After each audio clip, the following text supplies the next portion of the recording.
말씀 함께 나누도록 하겠습니다. 오늘 말씀의 주제는 영광스러운 부르심이라고 하는 주제입니다. 영광스러운 부르심. 본문 찾도록 하겠습니다. 로마서 11장 13절의 말씀입니다. 로마서 11장 13절의 말씀입니다. 함께 읽도록 하겠습니다. 시작. 내가 이방인인 너희에게 말하노라. 내가 이방인의 사도인 만큼 내 직분을 영광스럽게 여기노니. 아멘. 아멘.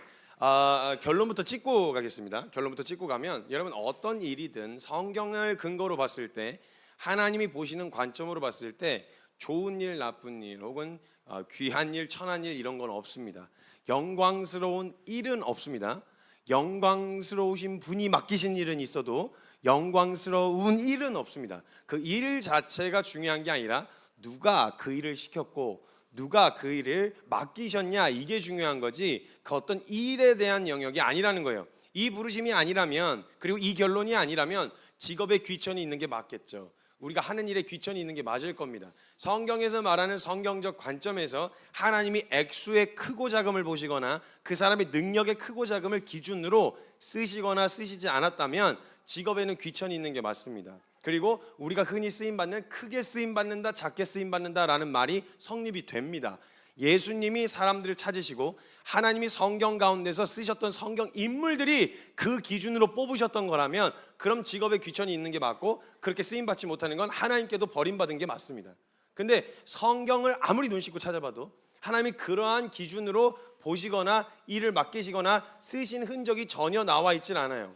성경을 근거로 하지 않으면요, 직업의 직분에 우리가 말은 직업에 귀천이 어디 있어요? 사람들이 말하잖아요. 안 믿는 사람들도. 근데 대하는 거 보면 다 귀천이 있잖아요. 그죠? 그리고 여러분들 만약 여러분 딸이 있으신 분들이 결혼한다고 누굴 데리고 왔어요. 그래서 그 사람 뭐 하냐 물었는데 의사래요. 그럼 어머 사람 참 귀하다. 너무 귀하다. 그래서 근데 그냥 이거 느껴지는 정서를 얘기하는 거예요. 직업 귀천이 있다는 게 아니라 벌써 저와 여러분의 정서 안에 말은 귀천이 없다고 말해놓고 그 사람 뭐하니? 집에서 쉬고 있어요. 놀기는 진짜 잘 놀아요. 되게 잘 놀아. 이렇게 얘기하면 여러분들 어머 괜찮아, 이게 안 나오시잖아요. 벌써 이 사람 안에 그 사람이 가지고 있는 것이, 그 일 자체가 굉장히 귀천이 있게 느껴지고 있단 말이죠. 말은 그렇게 안 해도 없어 보이니까 그러면 너무 속 보이잖아요. 속물 같고. 그러니까 말은 그렇게 안 하는데 실제로는 귀천이 있습니다. 세상 한복판에서는 실상은 귀천이 있다고 생각해요. 근데 사실은 그 직업 자체가 귀하거나 천하지는 않지만 이 죄인의 본성상 올라서려고 하는, 군림하려고 하는, 대접을 받으려고 하는 이런 속성이 이게 깔려 있기 때문에, 왕이 되고자 하는 욕심 때문에 낮은 자리, 흔히 말하는 그 낮은 자리라고 하는 거 있잖아요. 높고 낮은 자리라고 하면 보통 우리가 낮은 자리로 들어가서 섬겨야 돼요, 이렇게 얘기할 때 그 낮은 자리면 딱 떠오르는 어떤 그 일들이 뭐예요? 뒤에서 설거지하거나 청소하거나 뭐 이런 거 아니에요? 우리가 보통 이해하고 인식하고 있는 낮은 자리는 그런 자리란 말이죠. 그래서 그 자리에 잘 안 가려고 합니다. 그냥 그걸 잠깐 시간에도 그걸 업으로 삼으라고 얘기한다면 하나님이 너 평생에 너 정말 너무 귀하다, 너 정말 귀해서 내가 그 일을 너에게 맡기겠다라고 이야기했을 때 어머 너무 감사합니다, 주님 영광이에요, 그 일 진짜 너무 좋아요, 이렇게 반응하기란 쉽지가 않다라는 거예요. 그러니까 나름대로 그 마음 안에 나름대로 기준이 있는데 주님이 어디다 쓰셔도 좋지만 그래도 좀 빛깔나게 쓰셨으면 좋겠는 거 있잖아요. 아니 토기장이가 그 그릇을 천이 쓸 그릇을, 귀 쓸 그릇을 만들 권한이 없겠냐. 그래가지고 만약에 저와 여러분 안에 진짜 겸손한 마음이 품어져 가지고 진짜로 겸손한 마음이 있어서 저는 제 상태로 봤을 때요, 저는 어떤 일을 맡겨주셔도 전 큰 일은 못 맡아요. 저는 어떤 그냥 이렇게 좀 그런 허드렛 일이라도 좋으니까 주님 써주시는 것만으로 감사하죠. 진짜 이 마음 때문에 주님이 그래 진짜 정말? 그래서 내가 너를 그렇게 평생을 갖다가 음식물 쓰레기 담는 그릇으로 써도 되겠니? 이렇게 얘기하면 그게 있잖아요, 맞는 말이긴 한데요, 기분이 좀 나빠요. 기분이 좀 나빠가지고 맞긴 맞는데, 맞는 말이긴 한데 그래도 그건 좀 너무하신 거 아니에요? 평생을 갖다가 음식물 쓰레기만 담으신다 그러면, 이러면 이제 그때부터 비교가 되기 시작합니다. 비교. 아니 그래도 저라고 하는 그릇은 쟤는 깨져갖고 질질 새는데 전 깨져서 질질 새진 않아요. 이런 걸로 비교하면서 나는 괜찮다라고 하는 걸 조금 더 부각시켜서 더 나은 대접, 더 나은 사람으로서 인정받고 싶은 욕구가 있다라는 거예요. 그러니까 그런 자리에 잘 안 가려고 하죠. 그러니까 이런 정서로 어떤 일을 하면 올라서려고 하고 군림하려고 하기 때문에 올라서서 군림하는 것 같아 보이는 그 역할들을 선호합니다. 사람들은. 네, 선호하게 되어진다는 거예요. 그리고 올라서려고 하면 절대 거기서 만족하지 않아요. 그 자리에서 반드시 이제 자기를 추구하게 되어지고 자신의 원함대로 하려고 하는 거죠. 어떤 일인지가 문제가 아니라 그 일에 대한 이미지와 인식이 굉장히 중요하다는 거죠. 그 일에 대한 역할을 어떻게 우리가 인식하고 있느냐, 세속적인 가치와 그 기준으로 그 일에 대해서 인식하고 있느냐, 아니면 이게 정말 그 일 자체를 가지고 있는 중요한 의미, 거기에 집중하고 있느냐. 예를 들면 이런 거죠. 의사, 어떤 사람은 의사 이러면 돈 많이 벌어. 근데 어떤 사람은 의사 하면 생명을 살리는 일이야. 이걸 어떻게 보는지에 따라서 그 다음에 의사로서의 행보가 결정되잖아요. 그죠? 사람을 살리는 일이라고 인식했던 사람은 그 직업이 되어지면 사람을 어떻게든 자기가 손해를 보더라도 사람 살리는 일에 뛰어들 거 아니에요. 그리고 만약에 돈 버는 일이야 그러면 사람하고는 좀 상관없이 돈을 많이 벌 수 있는 자리에 가려고 할 거 아니에요. 그러니까 그 직업, 그 맡은 일에 대한 인식이 무엇이냐는 거죠. 근데 만약 우리가 이걸 흔히 사람들이 인식하고 있는 그런 기준과 세속적인 기준들로 만약에 그 인식을 하고 있다면요, 어떤 사람은 리더가 되고 싶고 권위자가 되고 싶어 하는 사람도 있어요. 근데 또 어떤 사람은 죽어도 그 자리만큼 싫은 사람이 있어요. 아니 절대 안 돼. 절대. 어떤 사람은 너무 앞에 서고 싶어 하는 사람이 있어요. 근데 어떤 사람은 죽어도 앞에는 안 서려고 하는 사람이 있어요. 이렇게. 근데 그것을 대하는 그것에 대해서 갖고 있는 인식이 무엇이냐는 거죠. 그 직임을 어떻게 생각하는지에 따라서 달라지는데, 만약 여러분 권위라고 하는 게 단 한 가지로밖에 해석할 수 없다면 그 권위라고 하는 것과 리더라고 하는 이미지는 반드시 모든 이가 어떻게 봐도 이건 자신의 시간과 열정과 에너지를 투자하고 손해를 감수하면서 그 안에 섬기는 사람들을 섬기는 일이다라고 하는 인식이 딱 박혀 있으면 모두가 다 그렇게 인식하고 있으면요, 잘 죄인의 본성상 잘 안 갈라 그러겠죠. 잘 안 갈래. 진짜 오지랖이 넓어가지고 내가 뭐 이렇게 뭐 좀 해야지 이런 생각 갖는 사람이 아니면 권위자의 자리는 잘 안 갈라 그래요. 근데 어떻게 인식했을 때 리더가 되고 싶어 하느냐? 권위를 권력으로 인식하기 시작하면 권위자가 되고 싶어 합니다. 책임, 성경에서 말한 권위대로라면 책임과 보호입니다. 그 내가 친 사고도 아닌데 그 사고에 대한 책임을 내가 지고 그 모든 것에 대한 책임과 보호를 하는 게 이제 권위, 성경적 권위였고요. 우리가 흔히 인식하는 그래도 리더가 되면 말은 그렇게 안 하는데 리더가 되고 싶고 막 그렇게 되고 싶은 이런 마음은 권력에 대한 이미지에서부터 나오는 거예요. 그렇게 하면 내가 뭔가 좀 마음대로 할 수 있을 것 같은, 의도대로 할 수 있을 것 같은 그런 생각들이 찾아 들어오게 되어지는데, 만약 리더라는 게 모든 문제와 모든 사건 사고에 책임만 지는 자리라 그러면 누가 갈라 그러겠습니까? 그 자리를 안 가려고 하겠죠. 그러니까 어떤 일이냐는 게 아니라 그 일, 그 직분을 어떻게 인식하고 있느냐가 중요하다라는 거예요. 아마도 대다수의 많은 사람들이 그 자리에 서기를 싫어할 거예요.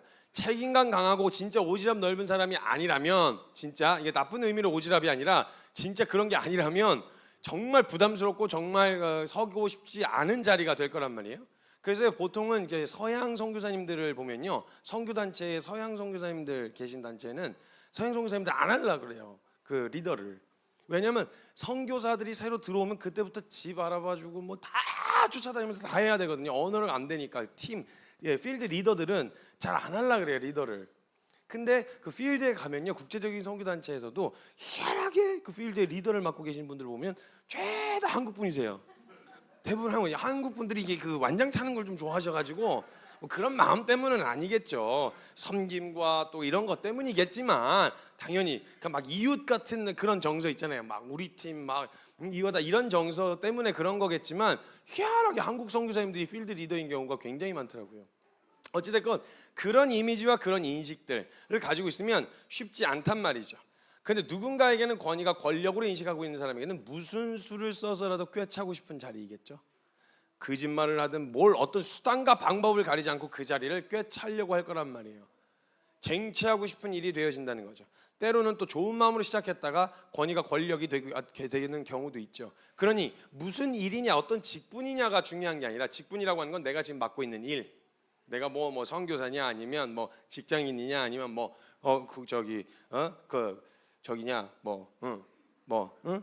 그런 것들이 이게 직업 있잖아요. 그러니까 거기에는 귀천이 없다 이 말인데 그걸 어떻게 인식하고 있느냐에 따라서 전혀 다르게 인식되어진다는 거죠. 그러니까 내가 무슨 일이냐보다 어떤 가치관으로 어떤 관점으로 그 일을 바라보는지가 중요한 거예요.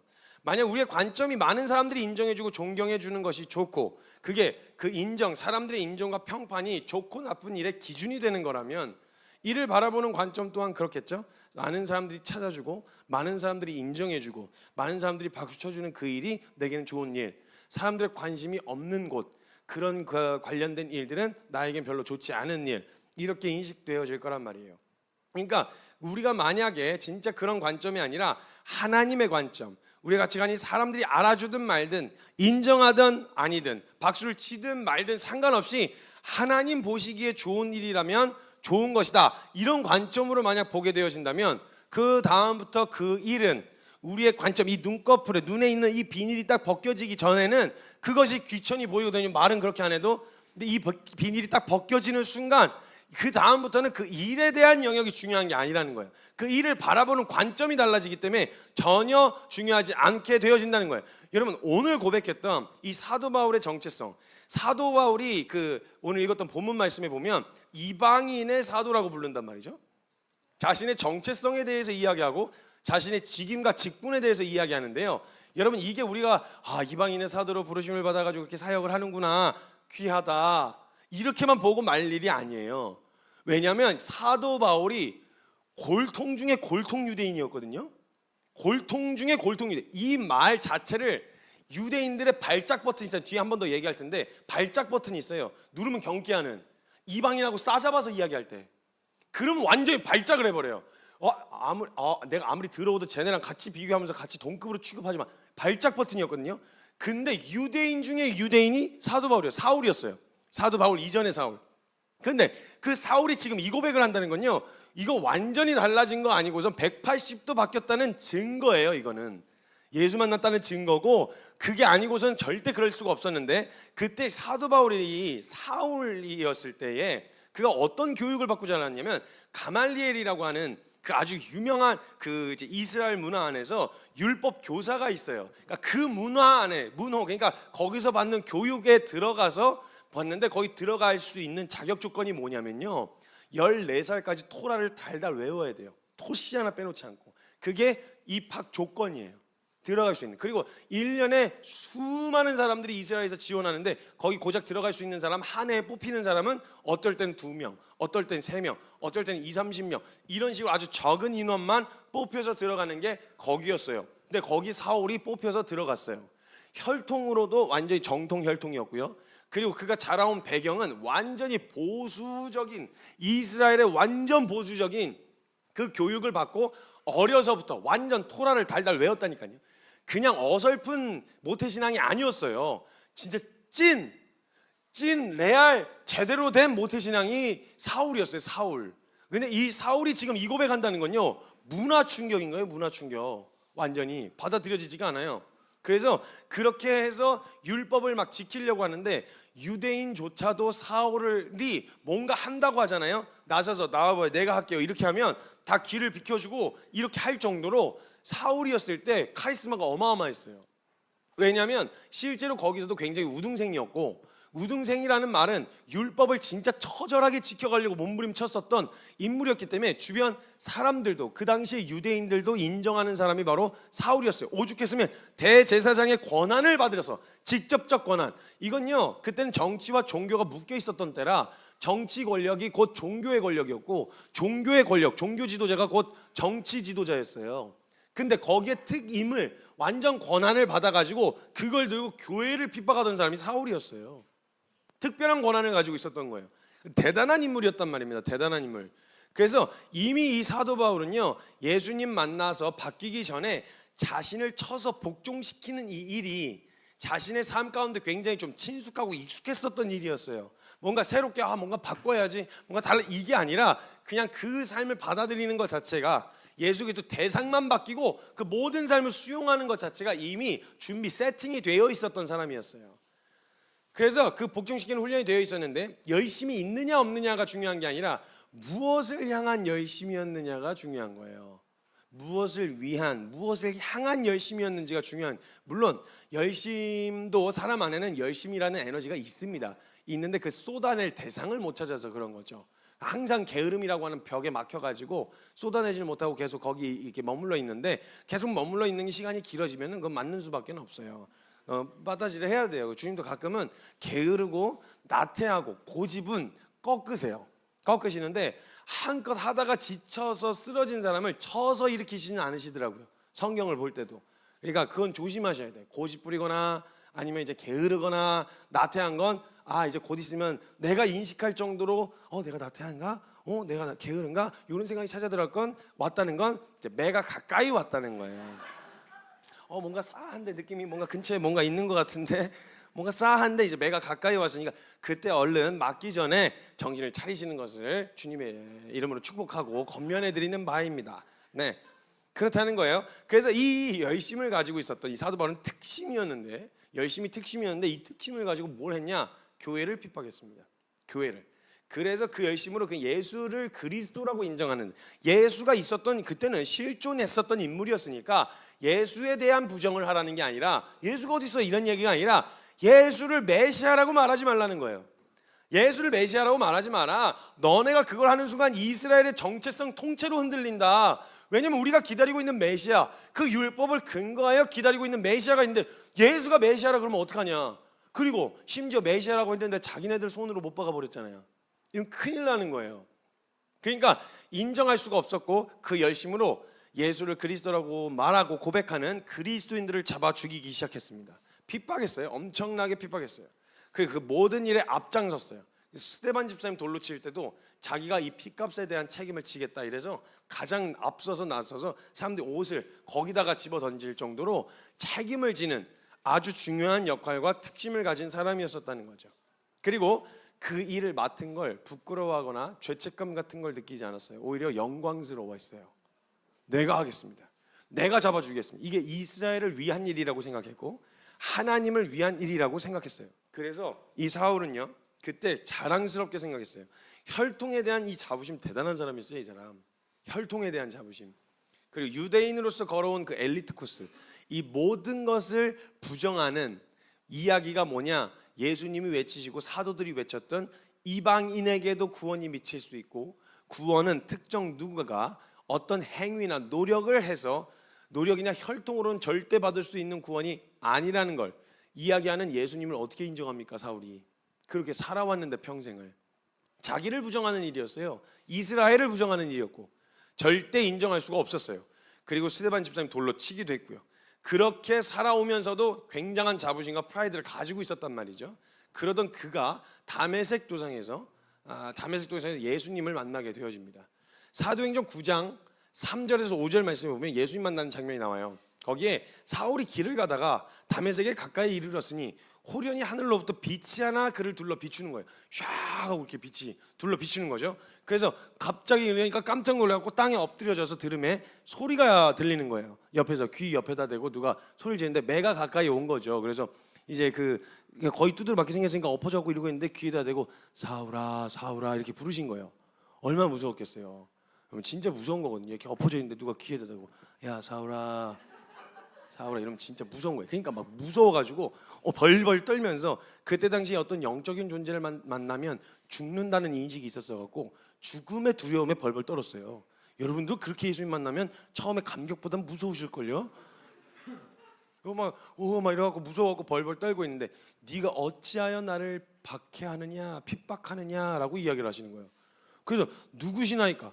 누구십니까? 내가 누군데 내가 언제 당신을 핍박했습니까? 누구십니까? 이렇게 얘기했더니 예수님 뭐라고 얘기하시냐면 나는 네가 핍박하는 박해하는 예수다 이렇게 얘기하세요. 난 네가 핍박하는 예수다. 여러분 사도 바울은 예수님을 직접적으로 박해하거나 핍박했던 적이 없어요. 교회를 핍박했죠. 근데 예수님이 이걸 자기와 동일시해서 이야기하시는 거예요. 네가 나를 핍박하였다, 나를 박해하였다, 이렇게 교회를 완전히 하나로 묘사하셔서 표현을 하고 계시다는 거예요. 그리고 이때요 사도 바울에게 예수님이 대단한 일을 많이 안 하셨어요. 대단한 말을 많이 안 하셨다고요. 나는 이제 이렇게 해가지고 너한테 이런 일을 맡길 것인데 이렇게 해갖고 네가 평생 가운데 이렇게 두드러 맞고 감옥에 갇히고 오게 죽을 위험을 몇 번이나 놓고 이런 얘기를 잘 안 하셨어요. 그냥 부르셨어요. 사울아. 이게 다예요. 여러분, 우리의 부르심은요, 무슨 일로 뭘 시킨다가 아니고 그건 그 후에 일어날 일이고, 우리가 중요하게 생각해야 되는 건, 중요하게 생각해야 되는 부르심, 우리가 콜링이라고 이야기하는 그 부르심은요, 누가 불렀냐 이 말입니다. 누가 불렀다. 그러니까 하나님이 선교야, 이게 부르심이에요. 너 이거 해라 저거 해라는 거 나중 얘기고, 진짜 부르심은 뭐냐면 선교야, 이름을 불러낸, 너의 이름을 지명하여 부른, 그게 콜링이에요. 성경에서 이야기했던 콜링. 컬링 말고 콜링. 불렀다. 부르심이라고요. 이게 부르심이란 말이에요. 그러니까 그를 다른 일이 아니라 그를 이름을 부르시고 그를 만나 주셨어요. 그리고 그 빛을 본 다음에 눈이 멀어버렸어요. 사흘 밤낮을 아무것도 못 먹고 눈이 완전히 막 멀은 상태로, 그렇게 아무것도 보지 못하는 상태로 있다가 하나님이 아나니아를 통해서 그의 눈에 씌어져 있었던 비닐을 벗겨주시는데, 9장 18절에서 19절에, 사도행전 9장 18에서 19절에 즉시 사울의 눈에서 비늘 같은 것이 이렇게 벗겨져서, 그러니까 렌즈 같은 게 이렇게 푹 벗겨진 거예요. 벗겨져서 다시 보게 된지라. 그래서 일어나 세례를 받고 음식을 먹음에 강건하여지니라. 사울이 다메섹에 있는 제자들과 함께 며칠을 있게 되었다고 이야기해요. 여러분, 여기서 이제 사울이 바울이 되는 순간입니다. 예수님 만나고 이제 완전히 이제 만난 상태로 가려져 있던 것들이 완전히 어둠 가운데 있다가 비닐이 벗겨지면서 예수님을 만나 보게 된 새로운 세상을 보게 된 거예요. 자, 예수님 만나기 이전에 자기가 보던 세상이 있었어요. 그리고 자기가 자랑스럽게 여기고 자랑스럽게 여기던 직임과 일과 여러 가지 그런 가치관으로 바라보던 것들이 있었는데, 거기로부터 예수님 딱 만난 상태로 눈이 가려진 채로 완전히 방향이 틀어진 다음에 벗겨진 처음 발견하게 되어진 첫 세상, 전혀 다른 관점으로 보이는 거예요. 이전엔 이 일이 영광스럽고, 예전엔 이게 영광스럽고 이게 자랑할 만한 일이었는데, 비닐 딱 벗겨지고 새로운 걸 딱 보게 되니까 그때는 자랑스럽다고 여긴 게 굉장히 쪽팔려지고, 내가 막 대견하다고 생각했던 게 막 민망해지고, 막 집에 들어가서 이불킥 하고 싶고, 막 이런 생각들이 사도 바울에 딱 하나, 예수님 만나고 눈에 비늘이 벗겨지고 벗겨진 채로 처음 보게 된 세상이 이전하고 전혀 다른 세상이 펼쳐지는 거예요. 귀하고 천한 기준이 달라지는 거예요. 그리고 좋고 나쁘고의 기준이 완전히 달라지고, 전혀 다른 예수님의 관점으로, 예수님의 생명으로 살아가게 되어져서 그 관점으로 바라보게 되어진 세상. 아니, 예수는 믿는다고 말하면서 세상에서는 세상에서의 관점, 교회에서는 교회에서도 세상에서의 관점, 바라보기는 계속 세상에서의 관점을 바라보면서 도대체 어떻게 주님의 부르심을 받고 따라갈 수 있다는 얘기예요? 궁금한 거죠. 저는 완전히 바라보는 관점과 인식 자체가 뒤집어져야 되는 일인 거예요. 이건 사도 바울이 완전 다른 정서로, 다른 관점으로 이 현장을 극명하게 그 차이를 목격하고 보게 된 사람이에요. 벗겨지기 전과 벗겨진 후에, 비포 애프터가 가장 확실했었던 사람이 사도 바울입니다. 사도 바울. 그러니까 예수님 만나기 전과 후로 나 모든 게 다, 그의 일생 가운데 있었던 모든 게 다 예수님 만나기 전과 후로 완전히 180도 다른 관점으로 인식이 돼요. 예수님을 만났는데도 그래도 예전에 가지고 있었던 것들도 그래도 이것도 뭐 좀 챙겨갈 만하지 않나, 쓸만하지 않나? 아니에요. 뭐라 그러냐면 예수 그리스도를 알게 된 그 지식이 가장 고상해서 이전에 알고 있었던, 그게 내게 유익하다고 말했었던 모든 걸 다 배설물로 여긴다 그랬어요. 배설물로. 그리고 그렇게 자랑하던 혈통, 그거 혈통으로 구원받지 않는다고 계속 외치는 게 사도 바울이에요. 계속 혈통으로 안 된다, 혈통으로서는 절대 안 된다. 그리고 자기가 맡았었던 직임, 직분, 이거에 대해서도 완전히 정반대의 정서를 갖게 된 거예요. 전혀 다른 관점. 예수 그리스도를 통하고 봤더니 귀천이 달라지는 거예요. 그걸 나누는 기준이, 옳고 그름의 기준도 나눠지게 되어지고, 그러니까 이전에 보던 그 모든 것들이 예수님 만나기 전과 후로 나눠지게 되어지는데, 영원한 것과 예수 그리스도 없이 바라보던 세상, 그 더럽고 참 보기에 내 꼴이 그냥 완전 더럽고 막 이런 처지 형편, 이 모든 것들이 나 뭐지? 나 왜 비참하지? 한 영원한 삶과 예수 그리스도 없이 본 나 있잖아요. 나 세상에 비교해 봤을 때 잘 나가지 못한다, 내가 뭐가 없다, 뭐가 있다. 어깨는 왜 펴지는 거고 어깨는 왜 움츠러드는 겁니까? 도대체 무슨 기준으로? 예수 그리스도 없이, 영원한 삶을 없이 그 관점으로 세상을 보면, 그렇게 살아가면 우리가 예수 안 믿는 사람들하고 다른 게 뭐냐는 거예요. 다른 게 그 상황 가운데서 이 모든 것들을 바뀌게, 완전하게 뒤집어지는, 바뀌게 되어지는, 그리고 나서 사도 바울이 그 달라진 관점으로 오늘 본문 말씀처럼 고백하는 거예요. 로마서 11장 13절에 내가 이방인인 너희에게 말하노라, 너희를 섬기는 일이 그 직분이 내게 가장 영광스러운 일이다, 이 말이에요. 이방인인 너희를 이거 그냥 볼 일이 아니라니까요. 이게 영광스러운 일을 맡게 되어진 게 아니라 어떤 일을 대하고 보는 관점과 인식이 완전히 지금 달라진 거예요. 지금 사도 바울은 유대인 중에서도 혈통으로나 아니면 뭐로나 골통 유대인이었던 이 사도 바울에게 이방인들을 개 취급을 하고 있었어요. 이 유대인들이 이방인들 사람 취급도 안 했다고요.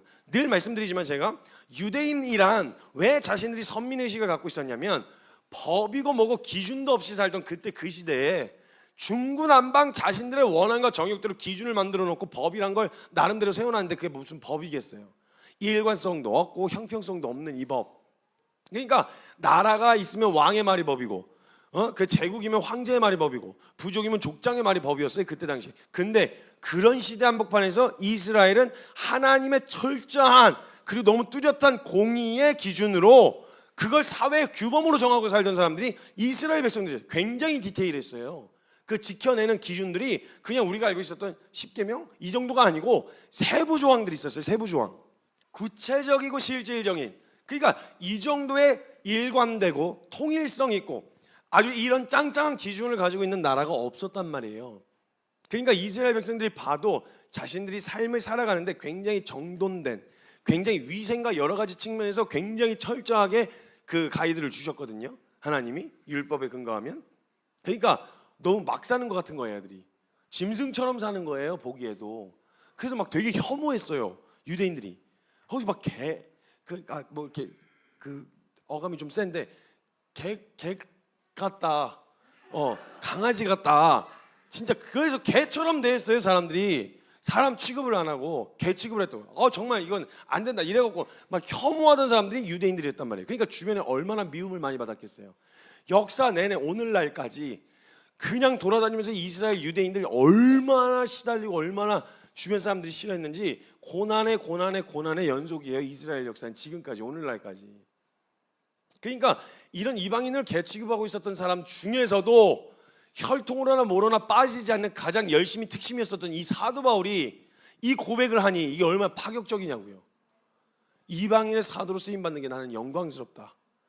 이건 완전히 뒤집어지지 않고서 나올 수 없는 고백이란 말이죠.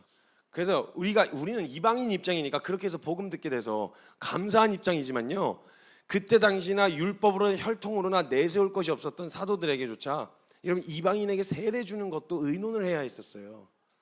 아니 사도 바울만 해도요, 그가 살아왔던 삶이 워낙 정통으로 살아왔었던 사람인데 그 외에 나머지 사도들 있잖아요.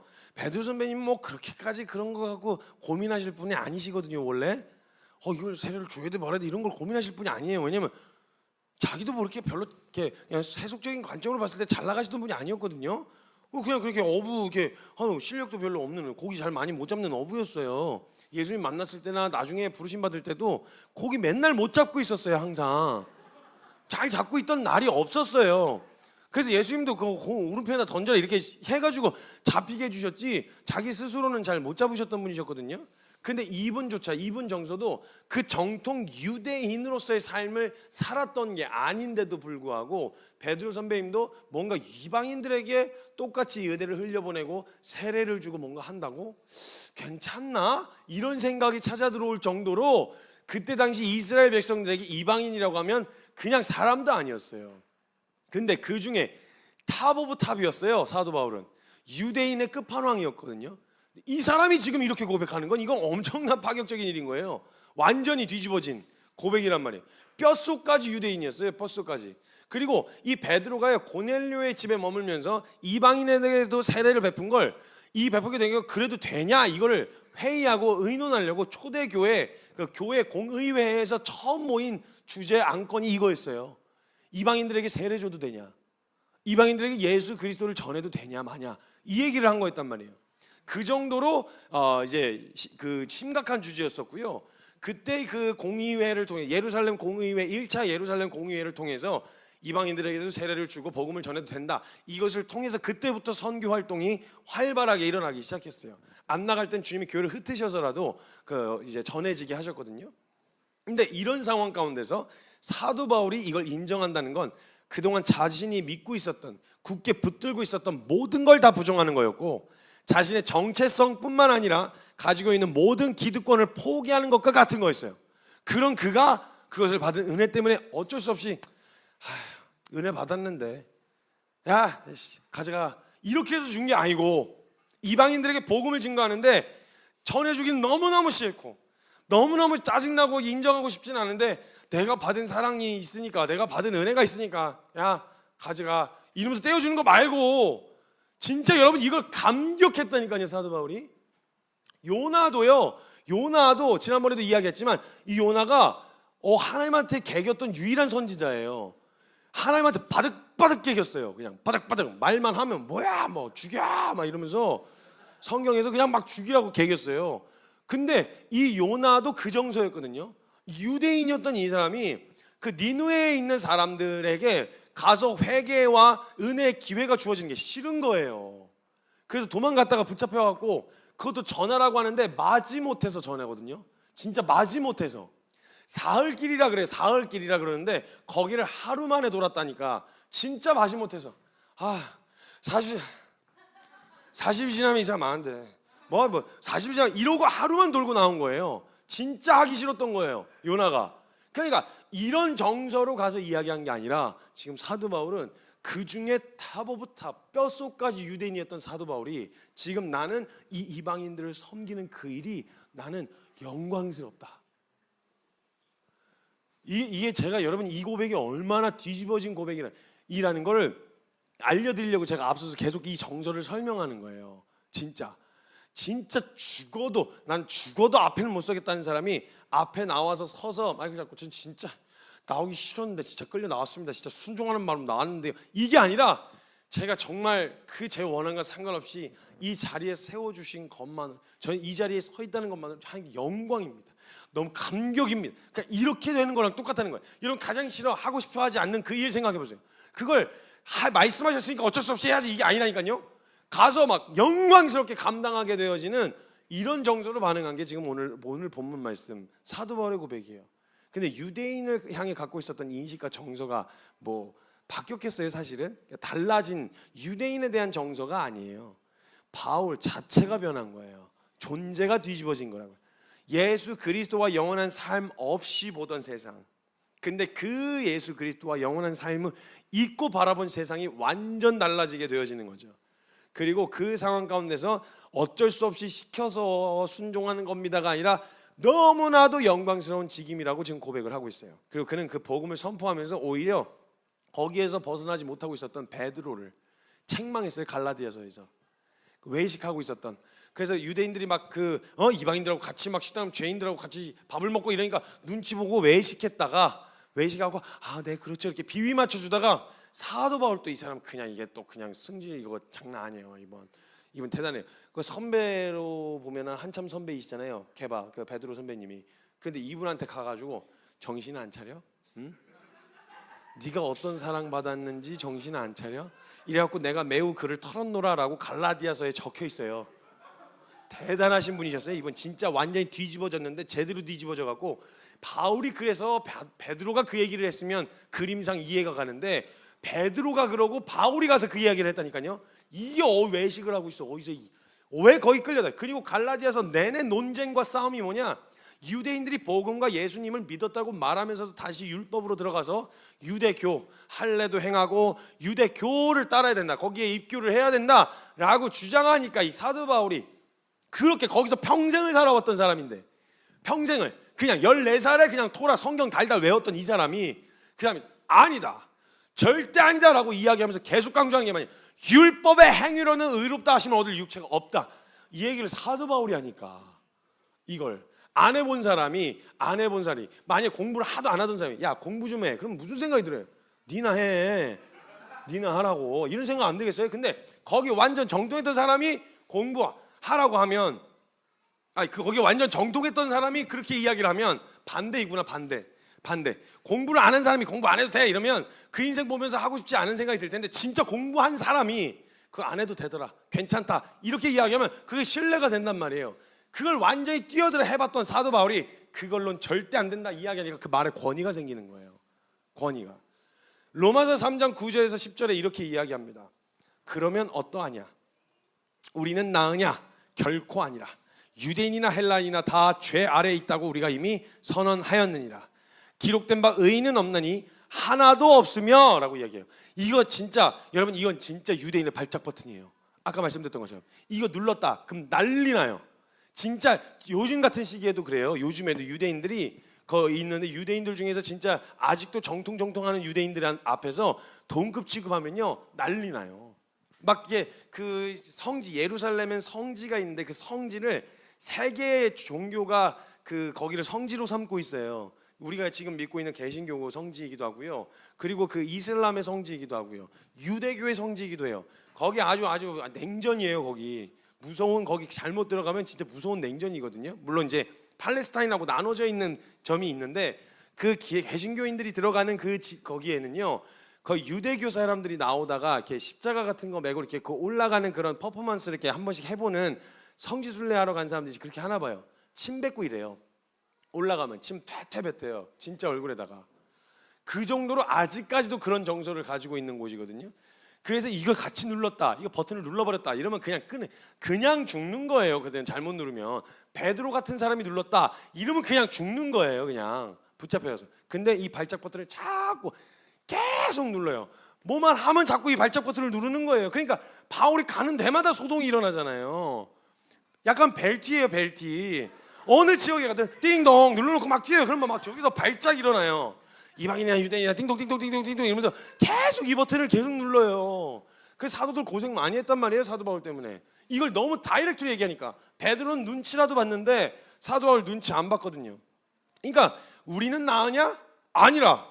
우리가 유대인이나 헬라인이나 이렇게 얘기하는 순간 끝난 거예요. 유대인들은 벌써 거기서부터 부글부글 하기 시작하는 거예요. 유대인이나 헬라인이나 우린 다 죄 아래 있다 싸잡아서 얘기한 거죠. 로마서 3장 20절에서 23절에 뭐라고 얘기하냐면, 그들이 특별하게 생각했던 게 자신들 율법의 보호를 받고 있기 때문에 그런 선택받은 선민이라고 생각했는데, 그런 정체성을 갖고 있었던 사도 바울이 얘기를 하는 거예요. 그러므로 율법의 행위로 그의 앞에 의롭다 하심을 얻을 육체가 없나니 율법으로는 죄를 깨달음이라. 그럼 만약에 율법으로는 죄를 깨닫는 거라면, 얘들아, 사도 바울이 얘기하는 거야. 여러분한테 얘기하는 게, 제가 여러분한테 하는 게 아니라 사도 바울이 얘기하는 거예요. 내용을 풀어서 이야기하면 이런 거예요. 율법을 통해 죄를 깨닫는 거라면 그 율법을 통해 우리가 죄인이라는 걸 누가 제일 먼저 알아야 되니? 유대인이죠. 유대인이 제일 먼저 알았어야 했죠. 근데 율법으로는 죄를 깨닫는다는 사실에 대해서 율법의 도구가, 율법을 주셨던 이유가 죄를 깨닫기 위해서, 그게 없었으면, 기준이 없었으면 남의 것 가져가는 게 죄라는 걸 몰랐을 텐데, 남의 것 가져가는 것은 도둑질이다 라는 기준이 생기니까, 아, 내가 남의 걸 가져가면서 죄구나, 잘못됐구나를 알게 될 텐데, 그 기준을 받은 너희가 제일 먼저 죄인이라는 걸 알고 그리스도를 보내신 하나님 앞에 엎어져야 정상 아니냐. 그러니까 이거는 우리가 특별해서가 아니라 유대인이나 헬라인이나 이방인이나 모두가 죄 아래에 있어서 이것을 통해서 그리스도가 오신 이 사실이 드러나고, 우리를 통해서 드러나고 그 은혜가 흘러가게 되어지는 것, 이게 우리의 정체성이다. 지금 이 얘기를 하는 거예요. 뒤집어서, 완전히 뒤집어가지고. 그 정체성이 우리만 특별한 이게 아니라 우리를 통해서 그들이 특별해지기를, 완전히 뒤집어진. 그래서 율법으로는 죄를 깨달음이라. 이제는 율법 외에 하나님의 한 의가 나타났으니 율법과 선지자들에게 증거를 받은 것이라. 곧 예수 그리스도를 믿는 믿음으로 말미암아 모든 믿는 자에게 미치는 하나님의 의인이 차별이 없다. 또 발작 버튼 눌러보세요. 여기서만 지금 몇 번째 누르는 거예요? 발작 버튼. 차별이 없대요. 모든 사람이 차별. 또 발작 버튼. 모든 사람이 죄를 범하였음에 하나님의 영광에 이르지 못했다. 자, 로마서 3장 27절에서 또 30절에서 계속 누릅니다. 그런즉 자랑할 때가 어디냐? 유대인들 너네가 자랑할 게 어디냐? 있을 수가 없느니라. 무슨 법으로냐? 무슨 법으로 네가 자랑하는 거야? 무슨 기준으로? 행위로냐? 아니라 오직 믿음의 법으로니라. 그러므로 사람이 의롭다 하심을 얻는 것은 율법의 행위에 있지 않고 믿음으로 되는 줄 우리가 인정하노라. 여기서 또 중요한 발작 버튼이 나옵니다. 하나님은 다만 유대인의 하나님이시자 유대인의 하나님이시냐? 또한 이방인의 하나님도 되시느니라. 막 깍깍거리고 막 난리가 난 거야. 막 유대인들이 막 승질나고 너무 화가 나는 거예요. 진실로 이방인의 하나님도 되시느니라. 할례자도 믿음으로 말미암아. 이 할례 굉장히 중요한 거였거든요. 이스라엘 들어오려면 반드시 거쳐야 되는 할례자도 믿음으로 말미암아. 또한 무할례자도 믿음으로 말미암아. 의롭다 하실 하나님은 한 분이시라. 뒤집어지는 거예요. 막 유대인들이 막 경기를 일으키고 막 소동이 일어나는 거죠. 저 입 다물게 해라 이러면서 막 죽이려고 했었던 이유가 다른 이유가 아니었어요. 로마서 10장 12절에서 13절 성경에 이르되 누구든지 그를 믿는 자는 부끄러움을 당하지 아니하리라 하니. 여기서 또 눌러요. 유대인이나 헬라인이나 차별이 없음이라. 한 분이신 주께서 모든 사람의 주가 되사 그를 부르는 모든 사람에게 부유하시도다. 누구든지 주의 이름을 부르는 자는 구원을 받으리라. 고린도전서 1장 24절에 또 눌러요. 오직 부르심을 받은 자들에게는 유대인이나 헬라인이나 그리스도인은 하나님의 능력이요 하나님의 지혜니라. 묶어서 이야기한단 말이에요. 묶어서 갈라디아서 3장 26절에서 29절에 너희가 다 믿음으로 말미암아 그리스도 예수 안에서 하나님의 아들이 되었으니 누구든지 그리스도와 합하기 위하여 세례를 받은 자는 그리스도로 옷 입었느니라. 여기서 또 눌러요. 너희는 유대인이나 헬라인이나 종이나 자유인이나 남자나 여자나 다 그리스도 예수 안에서 하나이니라. 너희가 그리스도의 것이라면 곧 이건 진짜 환장할 일이거든요. 이거 여기다 섞으면 안 돼요. 유대인들 이거 잘못 얘기하면요 진짜 죽어요. 근데 지금 그들이 만약에 하나님 예수 그리스도 합하여 세례를 받았다 그럼 너희도 아브라함의 자손이다라고 이야기한 건 이건 진짜 난리 나는 일인데 이걸 얘기하는 영적인 자손이 되었다. 그 자녀의 생명이 되었다. 그 계보에 들어왔다 이 말이거든요. 그래서 약속대로 유업을 이을 것이다 라고 이야기하는 거예요. 유대인들이 발작하는 거죠. 유대인과 이방인을 구분짓는 유일한 기준이 되는 율법이 유대인만의 기득권인을 주장하고 있었고 보장하고 있었는데 오히려 그들이나 이방인이나 다를 게 없고 죄인이라고 말하고 있고 그런 그들에게 주시는 하나님의 은혜는 유대인처럼 그렇게 열심히 애를 써서 되는 게 아니라 지금 이방인 저 상태에서도 구원받을 수 있다는 얘기를 하니까 지금까지 내 모든 노력과 지금 나의 모든 가지고 있는 기반이 다 통째로 흔들리는 거죠. 절대 인정 안 해주는 거예요. 유대교는 앞으로도 진짜 그 하나님의 은혜가 아니면 이거 절대 인정 안 할 거예요. 정체성을 잃어버리게 되거든요. 차별 없는 의라고 말하고 있으니까 지금까지 지켜왔던 그 모든 것들이 무의미하게 되어지는 순간이었어요. 그러니까 사도 바울이 가는 곳마다 유대인들이 들고 나서 죽이려고 그러고 계속 소동이 일어나고 오죽했으면 고발해가지고 거기 총독한테 또 끌려가가지고 그래가지고 막 이야기하는데 난 도대체 얘가 무슨 말 하는지 모르겠다. 막 틀린 말 같지는 않다. 이래가지고 또 풀려나고 로마 시민이라 그랬다가 또 아주 고난의 연속이었어요. 이 말만 안 했으면 되는데 이 말 하나를 포기할 수가 없는 거예요. 왜냐하면 자기가 그러다가 예수님을 대적하고 있었던 걸 발견한 사람이었어가지고 예수 그리스도 없이 보던 자신의 자부심이 예수 그리스도를 통해 보고 나니까 아무것도 아니었다는 걸 보게 되어진 거예요. 혈통도 의미가 없고 아무런 자기의 직분도 지금도 아무런 의미가 없다라는 걸 보게 되어진 거예요. 그러니까 그 상황 가운데서 그 이야기하니까 파장이 엄청날 수밖에 없었고 그냥 사도 바울이 빈말로 내가 그동안 한 짓이 있는데 이런 거라도 맡아서 감지덕지지 뭐 이런 마음이 아니라 진짜 그 이방인들을 섬기는 일이 감격이었어요. 세상을 바라보던 비늘이 완전히 벗겨진 거예요. 세상의 관점으로 바라보던 그 비늘이 완전히 벗겨져서 예수 그리스도로 보게 되어지는 세상, 그것을 통해서 보게 되어지니 다른 거죠. 여러분 예수님 없이 영원한 삶 없이 본 세상은 어떠하시던가요? 그런 세상은요 반드시 지켜야만 하는 것들이 있습니다. 그죠? 이것만큼 절대 손에 놓을 수 없는 것들, 나의 강함을 드러내야 하고요, 함부로 잡아먹히지 않으려면 나의 치부를 드러내면 안 돼요. 무시받지 않아야 되고, 그러니까 그래서 반드시 위로 올라가야 되고, 이게 우리가 영원한 삶 없이 그리스도 없이 바라보는 세상이란 말입니다.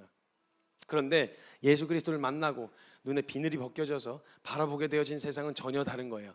자신의 약함을 감출 이유가 없는 거예요. 그리고 자신의 기득권을 주장할 이유가 없었어요. 그리고 오르기 위해 몸부림치지 않아도 되었고 지키기 위해 발버둥 치지 않아도 됐어요. 모든 것이 다르게 보이기 시작한 거예요. 천하다 했던 것들이 천하냐? 그렇지가 않았고 별로 중요한 주제가 아니었던 거예요. 뭘 맡았냐 이게 중요한 게 아니라 그 일을 시키신 분이 누구시냐, 내가 누구의 오더를 받고 지금 이 일을 하고 있느냐가 중요한 거지, 그 일의 귀천이 사라지게 된 거예요. 완전히 사라지게 된 거예요. 그래서 예수 그리스도께서 나를 잊지 않고 불러주셨다는 게 사도 바울에겐 감격이었어요.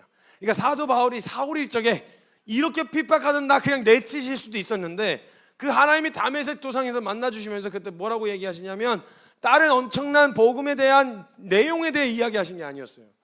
사울아, 사울아, 그 이름을 불러주셨다는, 내 이름을 잊지 않고 불러주신 그 하나님이 얼마나 감격이 되고 고마웠는지 그분이 시키신 그 모든 일이 다 감격이 되어지는 거예요. 뭐라도 가장 안 갈 것 같은 자리에, 아무도 안 갈 것 같은 자리에 주님, 내가 영광스럽게 생각하는 그 주님의 부르심, 그 주님이 가게 하신 거라면 그 일이 좋아서가 아니라 그분에게 받은 모든 오다가 다 영광스러운 거예요. 모든 게 다 감격이 되어지는 거죠. 나를 잊지 않고 불러주신 그 영광스러우신 하나님, 그 영광 자체이신 하나님이 내게 부탁하신 일이라면 그게 내 정서로 원하냐 원하지 않느냐는 중요한 게 아니었어요. 그냥 날 불러주셨다는 거, 잊지 않고 날 기억해 주셨다는 거, 이게 감사한 거예요. 부르심, 우리가 흔히 이해하는 콜링은요, 어떤 영역과 분야에 대한 부분을 말하는 게 아닙니다. 가장 영광스러우신 하나님이 불러주셨다는 거예요. 성교야, 이렇게 성교야. 그리고 그 부르신 주님의 마음이 있는 일, 그분이 하시는 사역에 동참하는 것, 그게 어떤 모양이 되었든 상관없는 거예요. 하나님이 날 불러놓으시고 무슨 일이냐 안 맡기셨어? 그럼 주님 마음이 있는 곳에 내가 그냥 쫓아가는 거예요. 그렇게 보여지게 되어지는 모든 일들에 뛰어들어 하나님이 맡기신 일, 그것 때문에, 그 감격 때문에 모든 일이 영광스럽게 되어지시는 거예요. 이게 예수 그리스도로 비늘이 벗겨진 자가 바라보는 세상입니다. 만약 우리가 이런 관점으로 우리 아이들과 다음 세대들을 바라보기 시작한다면, 여러분, 우리 안에 있는, 교회 안에 있는 아이들뿐만 아니라 세상을 살아가고 있는 이 아이들이 전 죽을 이유가 뭐가 있을까 싶어요. 네, 훈계가 필요합니다. 게으름에 대해서, 나태함에 대해서, 여러 가지 잘못된 것에 대한 훈계와 징계는 있어야 합니다. 그게 사랑이니까요. 근데 그것으로 오르지 못한 아이들은 존재가 부정당하고, 지켜내지 못한 자들은 쫓겨나고, 뭔가 가지지 못한 아이들은 무시당하는, 이게 마치 당연해서 우리가 기독교와 복음을 말하고 하나님의 은혜와 은혜에 대한 이야기를 하면서도 결국 오르라고 한 곳은 사람들이 바라보고 있는 그 가치관과 관점은 예수 없이 바라본 세상에서 잘 나가라, 이 말 아닙니까? 이게 맞습니까? 너무 이중적이라고 생각하지 않으세요?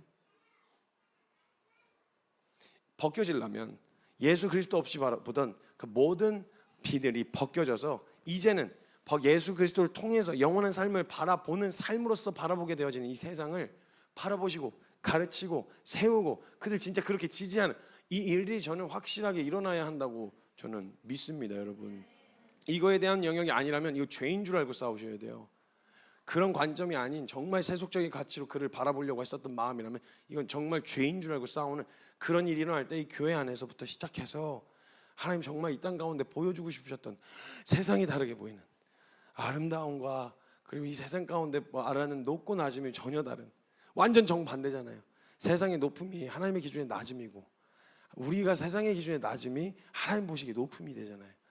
그런 거하고 전혀 상관없이 이 눈의 비늘이 벗겨져서 영원하신 삶과 영원하신 하나님의 은혜, 그 은혜를 통하여 이 세상을 보게 되어지시는 그런 축복이 있기를 주님의 이름으로 축복드립니다. 비늘이 벗겨지셔야 돼요. 주님 만나고 완전히 이 비늘이 벗겨져서 그 세상 가운데 보게 되어진 눈이 달라지시기를 주님의 이름으로 축복합니다. 이 시간 제가 같이 좀 기도하겠습니다. 마태복음 20장 6절에서 7절 말씀에 보면요, 거기에 그 11시에 부름을 받은 사람이 이야기가 나옵니다. 제 11시에도 나가보니 서 있는 사람이 또 있는 거예요. 집 어떤 주인이 이제 아침에 여러 차례 나가서 확인을 했는데 일꾼들이 있어서 몇 명을 불러다가 일꾼으로 사용을 했어요. 그런데도 나와서 한 번 더 둘러보는데 거기에 아직도 아무에게도 부름을 받지 못한, 그러니까 일당을 받는 일을 하러 나갔는데 젊고 건강한 사람들은 다 불려가고 쓸모 있는 사람들 다 불려갔는데 쓰기엔, 돈 주고 쓰기에는 조금 애매한, 돈 주고 쓰지는 않을 사람 몇 명이 그 11시에, 또 그때쯤엔 다 끝났잖아요. 장 닫아야 되는, 하루 일당 주고 쓸 수는 없잖아요. 그 사람을 11시인데. 그러니까 다 장마감이 되어졌고 이제는 더 받을 일이 없어서 이제 돌아가야 되는데 그 아쉬운 마음 때문에 발걸음을 돌리질 못하고 거기 계속 서성이고 있었던 사람이 있는 거예요. 누가 나 불러주는 사람 없나? 자기도 알아요. 그렇게 나와봤자 지금 이 시간대는 자기를 불러줄 사람이 없다는 거. 그래 누구도 자기를 하루 일당 주고 자기 같은 사람을 쓸 사람은 없다라는 걸 자기가 알고 있었단 말이에요.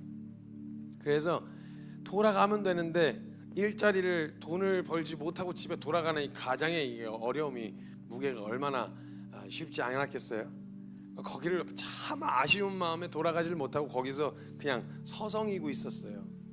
서성이고 있는데 그 집주인이 주님이 표현하신 요 예화에서 돌아다니고 있는데 거기 아직도 11시에 서성거리고 있는 사람이 있는 걸 발견하고 너 거기서 뭐 하고 있냐? 왜 그러고 있냐? 라고 이야기해서 물었더니 우리를 품꾼으로 쓰는 이가 없습니다. 우리 아무도 돈 주고 쓰려고 안 합니다. 나이도 먹었고 젊고 건강한 사람, 일 잘하는 사람, 능력 있는 사람, 실력 있는 사람 갖다 쓰지 저 시간 다 지난 저 같은 사람 안 씁니다. 그렇게 이야기한 자신의 처지에 대해서 이렇게 툭 하고 뱉어놨는데 그때 주인이 이렇게 이야기합니다. 너희도 지금 가서 포도원에 들어가라. 똑같은 일당 줄 테니 너 가서 들어가라. 아무도 불러주는 사람들이 없었는데 11시면 너무 늦었어요. 하루 일당 못 줘요. 근데 그 자리를 못 떠나고 서성거리고 있었는데 그를 불러내서 너도 들어가라. 너도 오늘 하루 일당 줄 테니까 가서 들어가 라고 이야기하고 그 사람들의 시선 있잖아요. 먼저 들어왔었던 사람들의 시선. 나중에도 그 이야기가 나오긴 하지만 지금 중요한 건 그게 아니니까 그 11시에 부름받아 들어간 이 사람이 와 장이 마감되고 다 끝나서 자기는 안 불려가고 오늘도 일 없이 터덜터덜 집으로 돌아갈 줄 알았는데 일터에 딱 들어와 있으니 거기서 뭘 시킨들 거기서 무슨 일을 맡게 된들 무슨 상관이겠어요. 그러니까 자기가 이렇게 일하러 들어와가지고 열심히 해서 막 열심히 뭐라도 찾아서 뭐 할까요? 뭐 저희가 나를까요? 뭐 서툴지만 막 열심히 막 거기 뛰어들어가서 하는 모습을 막 상상하는데 마음이 좀 짠한 거예요. 여러분 가장 영광스러운 감격은 어느 때부터이냐면요. 그 시간 동안에 치열하게 준비하고 연습해갖고 주님 정말 쓰시는 큰 사람이 돼갖고 쓰임만 이럴 때 감격을 누리는 게 아니고요. 나 같은 걸 잊지 않고 내 이름 석자 불러주신 것부터 감격하셔야 돼요. 우리 감격은 거기서부터가 시작이에요. 성교야, 김성교 아무도 안 써줄 줄 알았는데 안 불러줄 줄 알았는데 기억도 못할 줄 알았는데 나 같은 걸 하루 일당 주고 누가 써? 내가 봐도 쓰임 받기엔 너무 승질 더럽고 일 못하고 이런 내 우유부단하고 이런 사람인데 유약한 사람인데 이걸 누가 써? 스스로도 그렇게 생각하고 있었던 저를 주님이 무슨 일이 있을 줄 알고 제가 알고 간 게 아니라 주님이 그냥 그 석자 이름 불러주신 게 그냥 감격이 되어야 된다니까요. 여러분 김성교 어디가? 너 왜 거기서 그러고 있어? 일로 와. 이렇게 얘기해 주신 게 저요? 저요? 저 부르신 거 맞아요? 다 불려나가서 나는 안 불릴 줄 알았는데 저 부르셨습니까? 제 이름이요? 저예요? 이렇게 해서 나오게 되어지는 그 주님 앞에 서게 되어지는. 근데 진짜 좀 늦게 불려진 거긴 한데 진짜 실제로 주님의 그 손바닥에 명단이 내 이름이 있었던 거예요. 급하게 그냥 불쌍해서 불러주신 게 아니라 진짜 부르시려고 하셨던 거예요. 주님의 손바닥에 저와 여러분의 이름을 새기시고 새기셔서